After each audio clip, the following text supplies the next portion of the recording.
My name is Ella. I'm 32 years old, and for the past 8 years, I've worked in corporate strategy at a mid-sized technology company in Seattle. On paper, my job title sounds impressive enough, but titles can be misleading. In most rooms I walked into, people didn't see strategy. They saw someone quiet, someone agreeable, someone who looked like she probably took good notes. And to be fair, I did take good notes. If you had asked most of my colleagues what they thought about me back then, they probably would have said something polite but forgettable, reliable, helpful, easy to work with. The kind of person who makes other people's presentations run smoothly.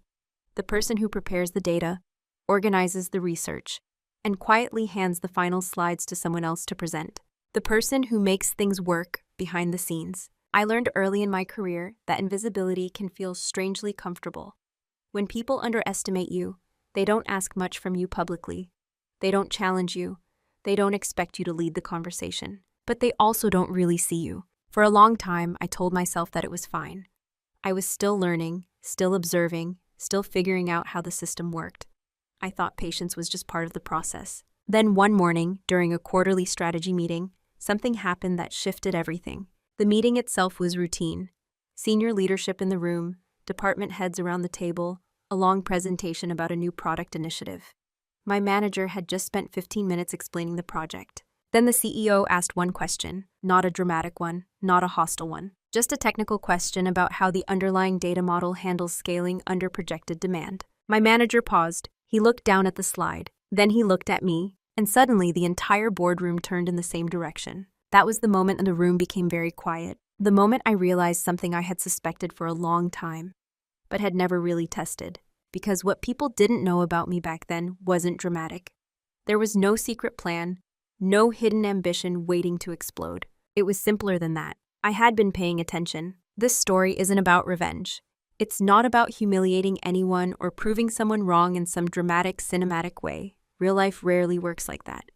It's about something quieter, about how small moments of being overlooked slowly accumulate, about what happens when silence stops being weakness and becomes a choice, and about the day I realized the role everyone thought I played in the room wasn't actually the one I was holding. So before I tell you what happened in that boardroom, and why everyone ended up looking at me instead of my manager, I want to start with a simpler question. Because if you've ever been the quiet person in the room, you might understand this feeling. Have you ever had the sense that people decided who you were long before they actually knew you? If you had walked into our office 3 years ago and asked someone to point out the most important person on the strategy team, my name would probably have come up eventually. But not first, not second either. Most likely, someone would have pointed toward my manager. His name was Daniel Brooks.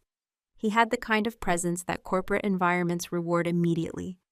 Confident voice, polished presentations, the ability to speak for 10 minutes without ever needing notes. People liked listening to him. More importantly, executives trusted him. And Daniel trusted me, at least in a very specific way. Whenever there was a complex data set to analyze, a messy technical model to untangle, or a strategy deck that needed to be built from scratch, the work quietly landed on my desk. Daniel would usually stop by my workstation around mid-afternoon. "Ella, could you take a look at this before tomorrow?" he'd say, dropping a folder or sending a document. And I always did. Not because I felt pressured, not because I felt invisible. At least not at first. I did it because the work itself was interesting. Strategy projects are like puzzles. Every dataset hides patterns. Every market report hints at something deeper if you look carefully enough. And I had always been the kind of person who enjoyed solving things quietly before anyone else even noticed there was a problem. So I built the models, I checked the projections, I rewrote the sections that didn't quite make sense. Then Daniel would present the final result to leadership the next day. And in fairness, he usually did mention my name. Something quick, like, "Ella helped pull together the analysis for this." A polite acknowledgement. The room would nod. Someone might say, "Great work." Then the conversation would move on. Over time, a pattern developed. In meetings, I sat slightly off to the side of the table. Not intentionally, it just happened that way. When the room filled up, the senior people naturally took the central seats. I opened my laptop. I tracked the discussion. If someone needed a number clarified, Daniel would sometimes glance toward me. "Ella has that data." I'd answer the question. Then the conversation would flow right back to him. It was a smooth system, efficient even. No one questioned it. And for a long time, neither did I. Because invisibility in a corporate environment doesn't always feel like rejection. Sometimes it feels like stability. When people see you as dependable support, they don't threaten your position. They don't challenge your ideas aggressively. They simply assume your role. Reliable, useful, quiet. Looking back, the strange part is that I didn't resent it. Not then. I told myself that learning happened from observation. That one day, eventually, the right opportunity would appear naturally. The system would recognize the work. Merit would rise to the surface. It's a comforting belief. And like many comforting beliefs, it works until something small cracks it. But at the time, none of those thoughts felt urgent. My days followed a simple rhythm. Morning coffee at my desk. Spreadsheets open before most people arrive. Meetings where I listened more than I spoke. And my leather notebook, the one I carried everywhere, was slowly filling with quiet observations about how decisions actually happened in the company. Who influenced whom? Which ideas survived? Which ones disappeared? Most people probably assumed the notebook held technical notes or project reminders. In reality, it contained something else entirely. Patterns. Because when you're the quiet person in the room, people forget something important. Silence doesn't mean you're absent. Sometimes it just means you're watching. And the truth is, I had been watching for a very long time. What I didn't realize yet was that one small moment, barely noticeable to everyone else, was about to make me see my place in that room very differently. The first moment that stayed with me wasn't dramatic. No one raised their voice. No one said anything openly disrespectful. In fact, if you asked anyone else who was there that day, they probably wouldn't remember it at all. It happened during a small internal planning meeting, one of those midweek sessions where the strategy team reviews progress before presenting anything to leadership. There were 6 of us in the room. Daniel sat at the head of the table, casually flipping through the printed slides I had finished the night before. The rest of the team had laptops open, half listening while answering emails. The presentation itself was straightforward, a proposal for scaling one of our company's analytics tools into a new market segment. The core of the strategy depended on a forecasting model I had built over several weeks. It wasn't revolutionary, but it was precise. And precision matters when you're making projections that could influence millions of dollars in investment. Daniel started walking through the slides. He spoke the way he always did, confidently, smoothly, explaining the conclusions while occasionally summarizing the charts. I watched quietly, following along. Everything was going normally until we reached slide 14. That slide showed the projected adoption curve under 3 different market conditions. It was the part of the model I had spent the most time refining. About halfway through the explanation, Rachel, one of the senior product managers, leaned forward slightly. "Wait," she said. "How did we account for infrastructure scaling in the aggressive growth scenario?" Daniel paused. Just for a second. He glanced at the chart again, then answered. "We used industry baseline multipliers," he said. It was a reasonable response, but it wasn't correct. Not exactly. I hesitated. Normally, I wouldn't interrupt. But this detail mattered. The model didn't use a generic multiplier. I had built a dynamic adjustment based on projected server utilization. It was subtle, but it significantly changed the risk profile. So I spoke up. "Actually," I said gently, "it's a dynamic scaling factor based on projected server load. The multiplier adjusts once adoption crosses the threshold in the second quarter." The room turned toward me for a moment. Rachel nodded slowly. "Oh, that makes more sense." Daniel smiled politely. "Right," he said. "Exactly what I meant." And just like that, the conversation moved on. No argument, no tension, but something about the moment stayed with me. Not because Daniel corrected himself. That happens in meetings all the time.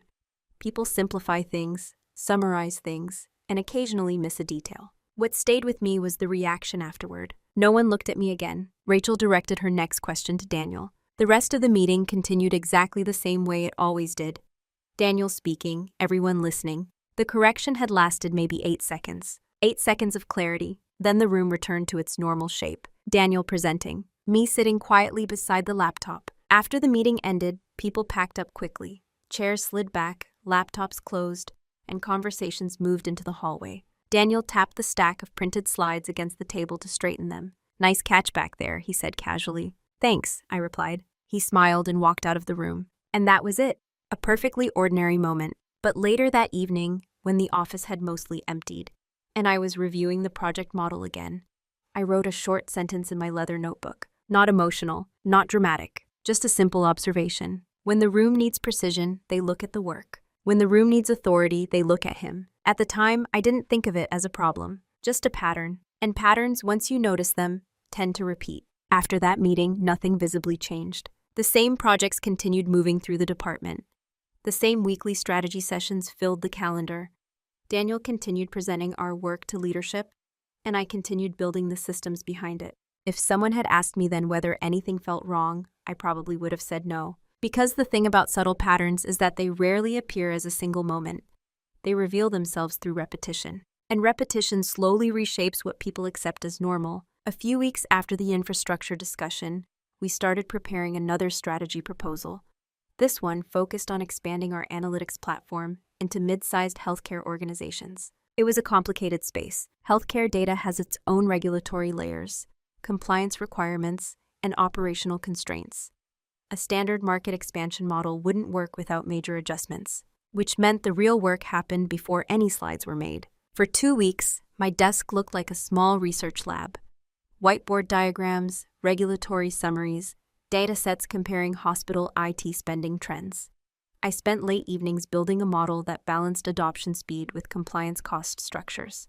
Eventually, the numbers settled into something stable, not perfect, but realistic. The next step, as usual, was turning that analysis into a presentation. Daniel and I sat together in a small conference room, going through the slides. He read through each one while I explained the underlying logic. "Okay," he said at one point, tapping the screen. "So the compliance cost increases here because smaller hospitals outsource data infrastructure?" "Exactly," I said, which means the adoption curve slows in the first year but accelerates once the integration templates stabilize. He nodded thoughtfully. "Good," he said. "That's a strong narrative." By the end of the afternoon, the deck was ready. The following morning, we presented it during the department review meeting. I took my usual seat slightly off to the side of the table. Daniel stood near the screen. The presentation moved smoothly. Charts appeared, projections were explained, and executives asked a few clarifying questions. Then, about halfway through, Martin, one of the senior directors, pointed at the slide about compliance costs. "Interesting," he said.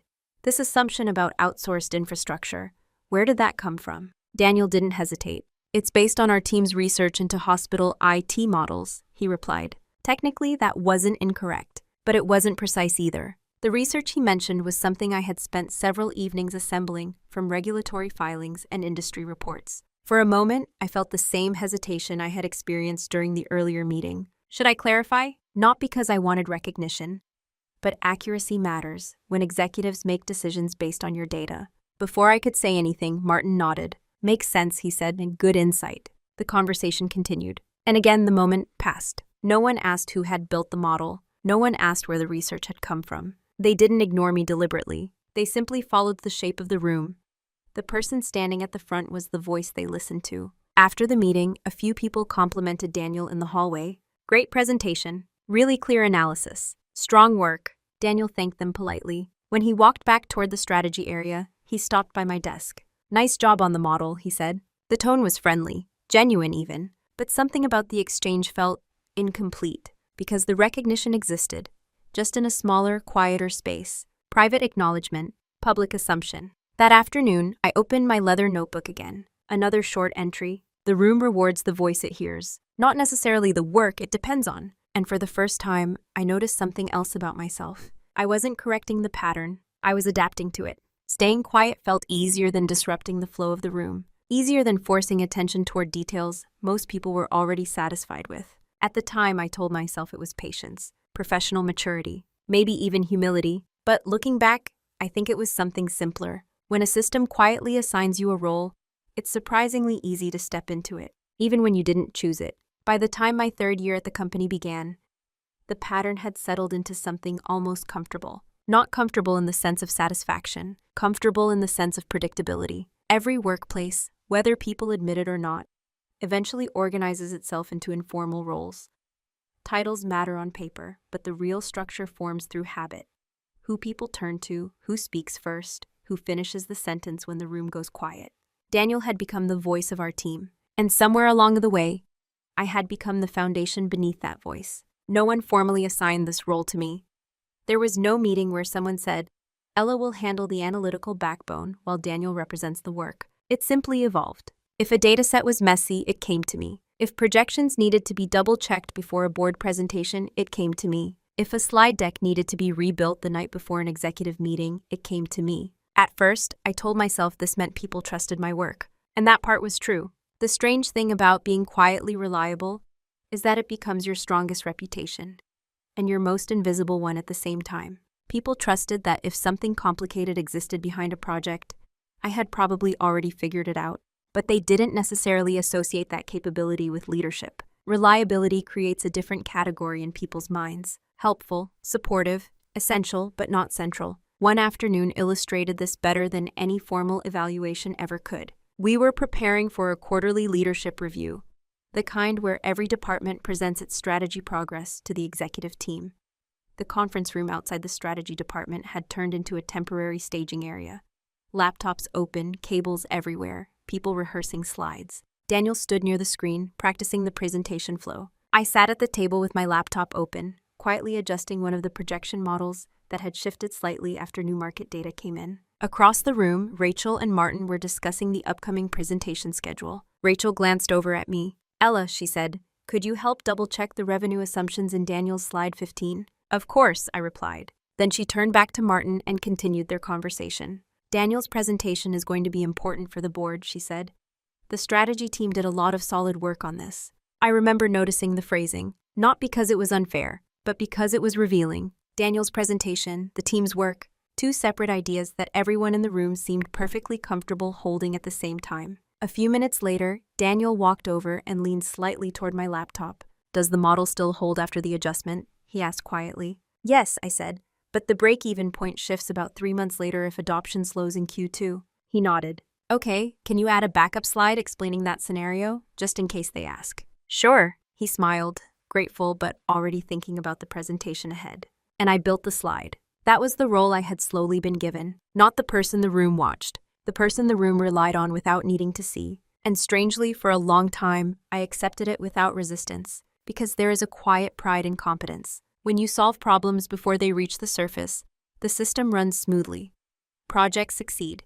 Meetings move efficiently. Leadership sees results, even if they don't always see the mechanics behind them. But something subtle had started changing inside me around that time. Not frustration, not resentment, just awareness. I began noticing how often people assumed I preferred the background, how naturally they placed me there. And once you see a role clearly, something interesting happens. You start to realize you have a choice. You can continue playing it, or you can step outside it. At that point, though, I hadn't made that decision yet. That shift would come later, on a day that began like any other, and ended with a silence in a boardroom that no one had expected. The day everything began to shift didn't start with conflict. There was no argument, no dramatic moment, no meeting where someone crossed a line. It was an ordinary Tuesday, one of those gray Seattle mornings where the sky looks the same at 8 a.m. as it does at noon.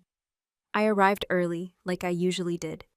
The office floor was still quiet, the lights over the strategy desks humming softly while computers warmed up. I opened my laptop and began reviewing the next project we were preparing for leadership. Another expansion model, another dataset, another set of projections that would eventually become someone else's presentation. The work itself wasn't the problem. In fact, I still enjoyed it. Numbers have a kind of honesty to them. When you ask the right questions, the patterns reveal themselves eventually. But that morning, as I was reviewing a complex adoption model, something small happened that made me pause. Daniel had left a message in our team chat the night before. "Ella, can you refine the scaling assumptions before tomorrow's leadership review?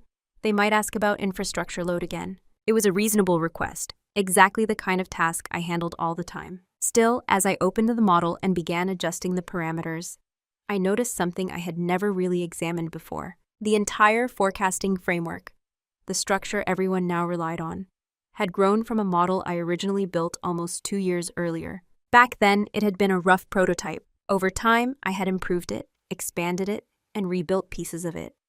New departments were now using variations of that same architecture. The finance team referenced it.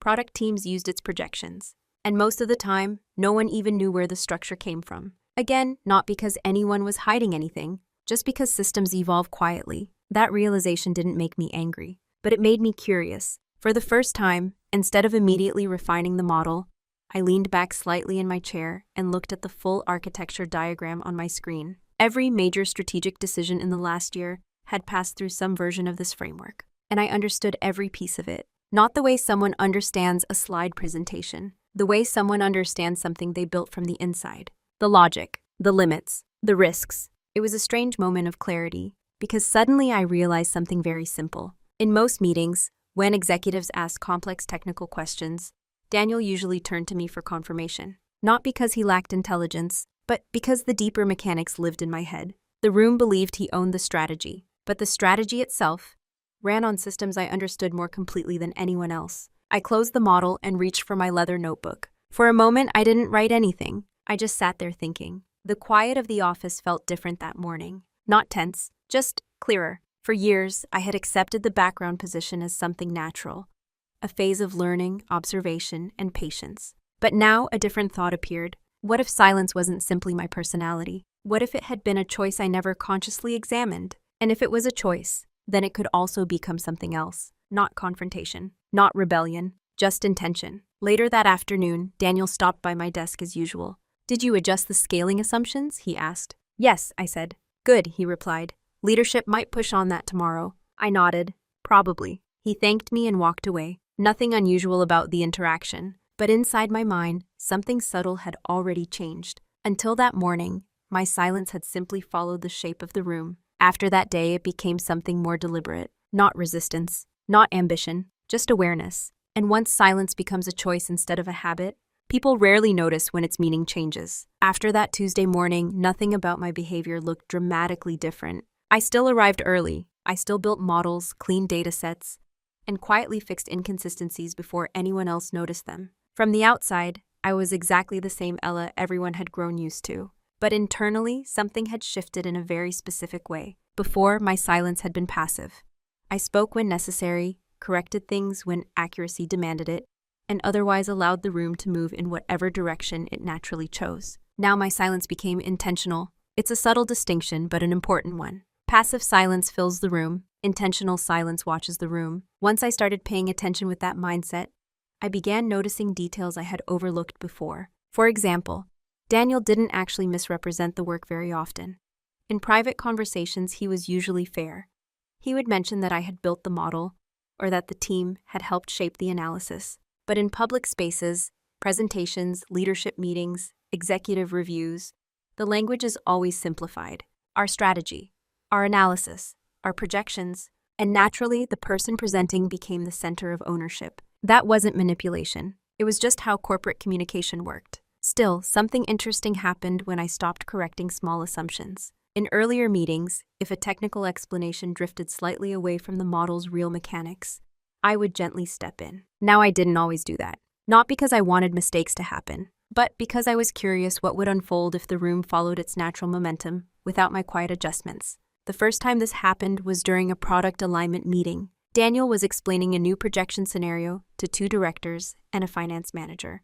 The slide showed 3 growth curves based on infrastructure capacity. One of the directors asked a detailed question about server load balancing under peak adoption. Daniel began answering. Halfway through the explanation, I noticed he was describing a simplified version of the model, one that ignored a constraint I had built into the architecture. It wasn't entirely wrong, but it wasn't entirely right either. Everyone in the room briefly glanced toward me, the way they sometimes did when technical details surfaced. Normally, that glance would be my cue. I would clarify the mechanics, the conversation would stabilize, and Daniel would continue presenting. This time, I simply watched. Daniel finished his explanation. The directors nodded. The conversation moved on. No one pressed the detail further. After the meeting, Daniel walked beside me down the hallway. "That went well," he said. "Yes," I replied calmly. He didn't notice anything unusual. Why would he? From his perspective, everything had unfolded smoothly. But inside my mind, I was observing something else. The system relied on invisible corrections to stay perfectly accurate.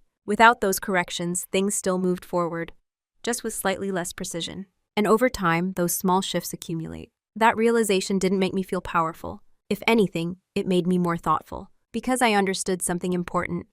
I wasn't the center of the room's authority, but I was part of its stability. And stability is often the most underestimated influence in any organization. That afternoon, I wrote another line in my notebook. Influence doesn't always belong to the person speaking. Sometimes it belongs to the person maintaining the structure that everyone else stands on. I still had no intention of confronting anyone, no dramatic reveal, no sudden claim of ownership, but I had begun experimenting with something new. Observation without interference. Quiet attention to how decisions were formed when the invisible scaffolding wasn't constantly reinforced. And slowly, almost imperceptibly, I started noticing something else. There were parts of the system no one else seemed to be paying attention to. Parts that, if understood carefully, could change the entire conversation one day. Once I stopped rushing to correct every small detail in meetings, something unexpected happened. I had more time to watch, not just the presentations or the numbers on the screen, but the structure of how decisions actually move through the company. Most organizations like to believe their decisions are driven by strategy documents, financial models, and carefully planned proposals. But after several years inside the system, I knew that wasn't entirely true. Decisions flowed through people first, through comfort, through trust, through familiarity, and because I was usually the quiet person in the room, I occupied a strange vantage point. People spoke freely around me, not because they dismissed me, but because they rarely thought of me as someone whose perception mattered in the moment. In the strategy department, that meant I heard things. Not secrets exactly, just the small, unguarded conversations that happen when people believe they're among colleagues rather than observers. One afternoon, I was sitting at my desk reviewing adoption data when I overheard Daniel and Martin speaking near the coffee machine. Their voices weren't lowered, the conversation wasn't private. They were discussing an upcoming board review. If they ask about infrastructure capacity again, Martin said, we just need to show that scaling curve Daniel presented last quarter. Daniel nodded. Yeah, Ella's model already supports it. The phrasing caught my attention,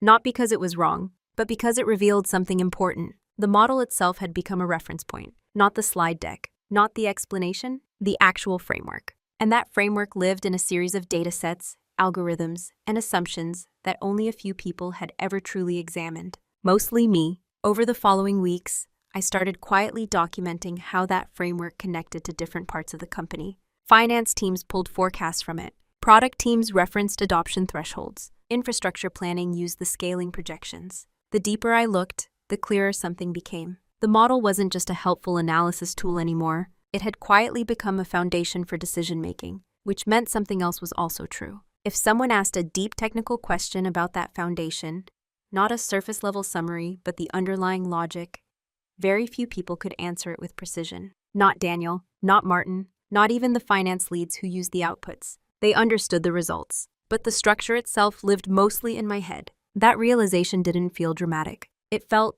stabilizing, because suddenly the pattern I had been observing for years made more sense. Daniel owned the narrative. I owned the mechanics. And as long as the narrative and mechanics stayed aligned, the system worked smoothly. Still, I didn't see this as leverage yet, just clarity. Around that time, another habit began forming. Each evening before leaving the office, I spent 10 or 15 minutes writing short notes in my leather notebook, not technical details. Those already lived in the systems. Instead, I wrote observations. Which executives asked the most technical questions? Which meetings required deeper explanations? Which assumptions did people repeat without checking? Over time, the notebook filled with small patterns. For example, the CEO rarely interrupted presentations, but when he did ask a question, it was almost always about structural assumptions, infrastructure limits, scaling risks, data reliability, the kinds of questions that couldn't be answered with polished slides. They required someone who actually understood how the system behaved under pressure. I also noticed something else.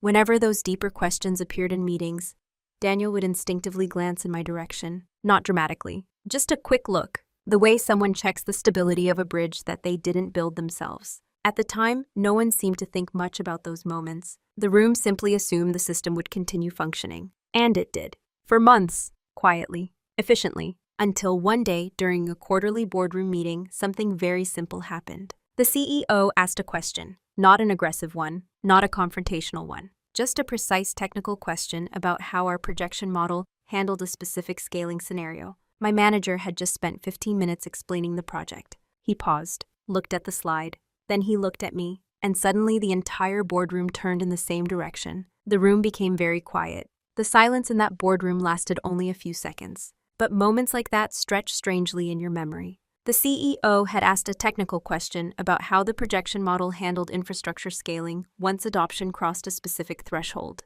It wasn't the kind of question most executives asked casually. It was the kind of question that came from someone who had spent time studying the assumptions behind the slides. Daniel had just finished presenting the project. 15 minutes of clear explanation. Clean charts, confident narrative. And now the room waited. Daniel looked at the screen again, as if the slide might suddenly contain the answer. Then he turned his head slightly toward me. Not dramatically, just a small glance. But it was enough. because the moment his eyes shifted, everyone else followed. The CEO, the directors, the product leads, a dozen people around a long glass table, all turning their attention to the quiet person sitting halfway down the side. For a second, I considered something simple. I could give the short version, the simplified explanation most people expected. But the CEO's question wasn't a simple one, so I answered it honestly. The model adjusts dynamically once server utilization passes 70%, I said calmly. At that point, the infrastructure cost curve steepens, which slows adoption projections for 1 quarter before stabilizing again once the scaling capacity comes online. The room stayed quiet. The CEO nodded slightly. That's what I thought, he said. Then he asked a follow-up question. Does that adjustment assume centralized scaling or distributed infrastructure? Another technical layer. I answered that one too. Within a few minutes, the conversation moved forward again. The presentation continued. Daniel resumed explaining the rest of the strategy. From the outside, it probably looked like a normal clarification during a meeting, but something had quietly changed, because for the first time, the room had seen the difference between the narrative and the structure behind it. Not dramatically, just clearly. After the meeting ended, people gathered their laptops and folders. Chairs slid back from the table. The CEO paused near the door. Before leaving, he turned slightly toward me. Good to know someone understands the mechanics, he said. The comment wasn't sarcastic. If anything, it sounded appreciative. Then he left the room. No applause. No dramatic shift in hierarchy. Just a simple acknowledgement that the system had a deeper layer. Daniel walked beside me as we left the boardroom. That question came out of nowhere, he said. Not really, I replied. He glanced at me. What do you mean? The CEO usually asks structural questions during board reviews, I said calmly. Infrastructure scaling, risk thresholds, model assumptions. Daniel frowned slightly, thinking about it. I guess I never noticed the pattern. I nodded. Most people didn't. Back at my desk later that afternoon, I opened the forecasting framework again. But this time, I wasn't adjusting numbers. I was examining something else. For years, I had thought of the system I built as a tool. Now I saw it differently. It wasn't just a tool. It was an operating map for decisions. And the deeper I understood it, the more clearly I saw its boundaries. Where it worked, where it broke, where it depended on assumptions that only a few people understood. That realization didn't feel like leverage in the usual sense. It felt like clarity. Because the truth was simple. The organization relied on a structure it barely noticed. And I happened to be the person who understood that structure most completely. I didn't celebrate that discovery. I didn't tell anyone about it. I just wrote a single sentence in my leather notebook. The room trusts the results, but very few people understand the system producing them. For a long time, I had been observing patterns from the background. Now I was beginning to see the full architecture of the room itself. And once you understand how a system truly works, you eventually face a quiet decision. Do you keep supporting it exactly the way it is, or do you change your position inside it? After the boardroom meeting, the office returned to its usual rhythm. Emails moved through inboxes. New projects appeared on the calendar. Another round of strategy reviews began forming in the background. If anyone had asked whether something significant had happened during that meeting, most people would probably have said no. The presentation went well. Leadership seemed satisfied. Work continued. But inside my own thinking, the moment had created a quiet crossroads. For years, my role had been simple. Build the structure, maintain the accuracy, and allow someone else to translate that structure into the language the room preferred. And that system worked. Daniel was good at presentations. The executives trusted him. Projects moved forward efficiently. The company benefited from that arrangement. So one option was obvious. I could continue exactly as before. Continue refining the models. Continue supporting the strategy team. Continue answering technical questions when they surfaced and then return quietly to the background. There was nothing inherently wrong with that path. Many careers are built on exactly that kind of stability. But once you become aware of your position in a system, continuing automatically becomes a conscious choice. And that awareness makes other possibilities visible. For the first time, I started asking myself questions I had avoided before. Not dramatic questions about ambition or recognition, more practical ones. What would happen if I stopped treating the forecasting framework as a support tool? What if I treated it as intellectual ownership, not in a confrontational way, but in a structural way? Because the truth was simple. The model had evolved into something much larger than the original project it came from. It now influences budgeting decisions, infrastructure planning, and long-term strategy forecasts. And while many teams used it, very few people truly understood its internal logic. That meant I had options. Option 1, continue quietly maintaining the system behind the scenes. Option 2, slowly document and formalize the framework as a proprietary methodology inside the company. Something with defined ownership rather than quiet maintenance. Option 3. Do something even more irreversible. Develop the architecture into a strategic platform that could exist independently of the internal presentations it currently supports. None of those choices involved conflict. None of them required exposing anyone or challenging Daniel's role in the company, but they would change something fundamental about how the system worked. Because once something becomes formally defined, it can no longer remain invisible. For several days, I didn't make a decision. I simply observed, watched how the strategy team continued using the model, watched how executives referenced their projections during planning meetings, watched how the system quietly influenced decisions across departments. And slowly, a realization settled into place. The framework had grown too important to remain a background tool forever, not because I needed recognition, but because systems without clear ownership eventually drift. Assumptions get simplified, mechanics get misunderstood, and decisions begin relying on models no one fully understands anymore. Late one evening, after most of the office had gone home, I sat alone at my desk. The forecasting architecture filled the screen in front of me, dozens of interconnected datasets and logic layers built over the years. I opened my notebook. This time, I didn't write an observation. I wrote a decision. The structure deserves clarity, not publicity, not confrontation, just clarity, and clarity meant something irreversible. From that moment forward, I would stop treating the system as quiet background support. I would begin documenting it properly, designing it as something that could stand on its own. No announcements, no dramatic declarations, just a series of quiet steps that would slowly change how the system existed inside the company. And the interesting part was, no one noticed when those steps began. Once I made the decision, the next steps didn't look dramatic. In fact, if someone had walked past my desk during those weeks, they probably would have thought I was doing exactly what I had always done, refining models, adjusting projections, organizing datasets. And technically, that's exactly what I was doing. The difference was how I was doing it.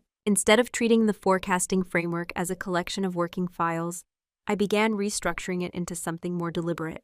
First, I documented the architecture, not quick internal notes the way analysts usually do, but full explanations of the logic behind each layer.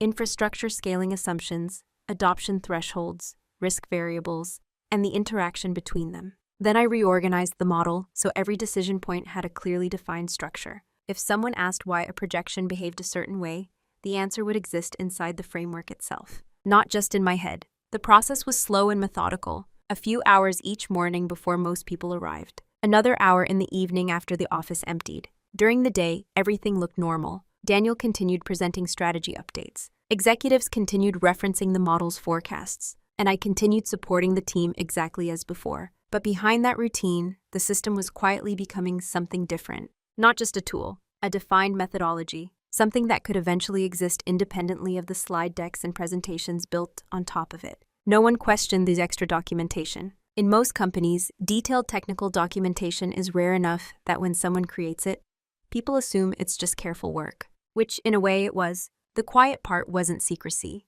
it was patience, because structural change rarely happens through announcements. It happens through small adjustments that accumulate until the system itself becomes clearer. By the time anyone noticed that the forecasting framework had become more formalized, it would already be something different from the background tool it once was. And that realization, when it arrived, would start creating consequences no one had anticipated. By the next quarter, the forecasting framework had quietly changed its position inside the company. Not officially, no memo had announced it, but people had started relying on it differently. Instead of waiting for strategy presentations, teams began referencing the framework directly when planning budgets, infrastructure capacity, and rollout timelines. The finance department linked its projections to it. Infrastructure used its scaling thresholds for capacity planning.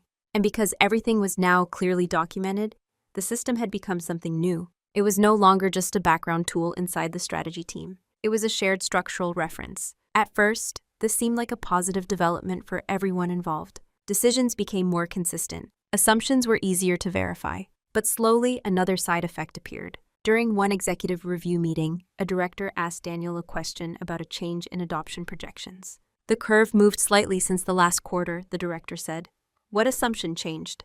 Daniel glanced at the slide. Then he looked towards me, the way he often did when deeper mechanics were involved. But this time, something was different. Instead of explaining verbally, I simply opened the framework documentation and pointed to the specific section describing the adjustment. The director read it silently. "So the infrastructure constraint triggers earlier now," he said. "Yes," I replied. He nodded slowly. "Good that it's clearly defined." Daniel didn't say anything, not because he was upset, but because the room had subtly shifted its focus. The explanation no longer depended on the presenter. It lived inside the system itself. After the meeting, Daniel walked beside me down the hallway. "When did the model become this formalized?" he asked. "Over the past couple of months," I said. He nodded thoughtfully. "That explains why people keep referencing it directly." There was no tension in his voice, just a realization, because by that point, the transition had already happened. The framework wasn't something that could quietly return to the background anymore. It had become part of how the organization understood its own strategy.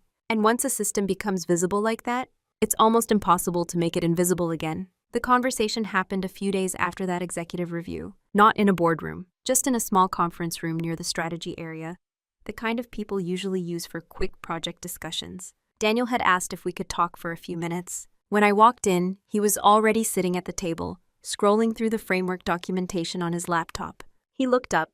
"This is a lot more structured than I realized," he said. I sat down across from him. "I thought it would help if people could understand how the projections work," I replied. He nodded slowly. "That part makes sense." For a moment, he didn't speak.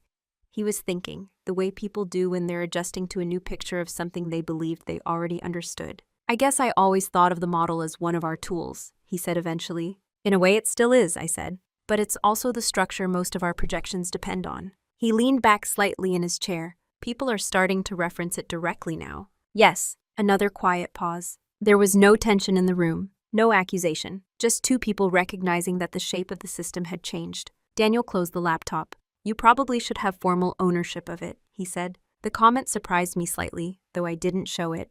"Ownership wasn't really the point," I said calmly. "What was the point?"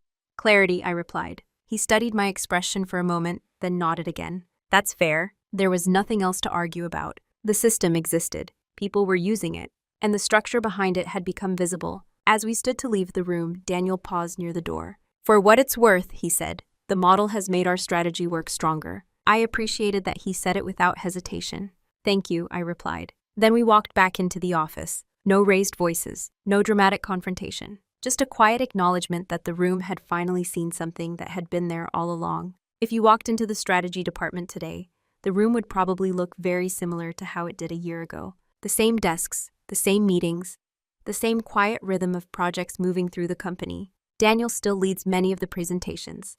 He's good at it, and people trust the way he communicates strategy. That part never needed to change. What changed was something subtler. The forecasting framework now sits at the center of several planning processes. Teams across the company reference it when discussing infrastructure scaling, adoption forecasts, and long-term projections. And when someone wants to understand how those projections actually work, they usually come directly to me. Not because I demanded that role, just because the structure eventually made it obvious where the understanding lived. Over time, the way people saw me shifted as well. I'm still quiet in meetings. I still listen more than I speak. But now, when the room pauses on a difficult question, the silence feels different. Not like invisibility, more like space. Space where precision belongs. The strange thing is that I don't feel triumphant about any of it. Nothing was taken from anyone. No one was exposed or embarrassed. The system simply became clearer. And clarity tends to rearrange roles on its own. Sometimes people imagine that recognition arrives through dramatic moments, speeches, confrontations, sudden victories. But in my experience, it's usually quieter than that. It arrives when the work becomes impossible to separate from the person who understands it. And when that happens, you don't need to claim authority. The room slowly adjusts around you, not because you forced it, but because the structure finally became visible. When I look back at that boardroom moment now, it feels much smaller than it seemed at the time. Not because it wasn't important, but because the real story wasn't the question the CEO asked, or the silence that followed. The real story was everything that came before it. Years of quiet work. Years of observing how the room actually functioned. Years of building something carefully enough that, one day, the structure spoke for itself. People sometimes think being underestimated is always a disadvantage, but it can also give you something rare. Time to learn. Time to notice patterns others overlook. Time to build something strong before anyone realizes how important it is. I never needed to interrupt the room or demand recognition. All I had to do was understand the system well enough that, eventually, When the right question appeared, the answer naturally had a direction, and the room followed it, not because I forced it, but clarity tends to reveal itself when the moment is right. So if you've ever been the quiet person in the room, the one people assume is just supporting someone else's work, I'm curious about something. Have you ever had a moment when the room suddenly realized you understood more than they expected? I'd genuinely like to hear your story.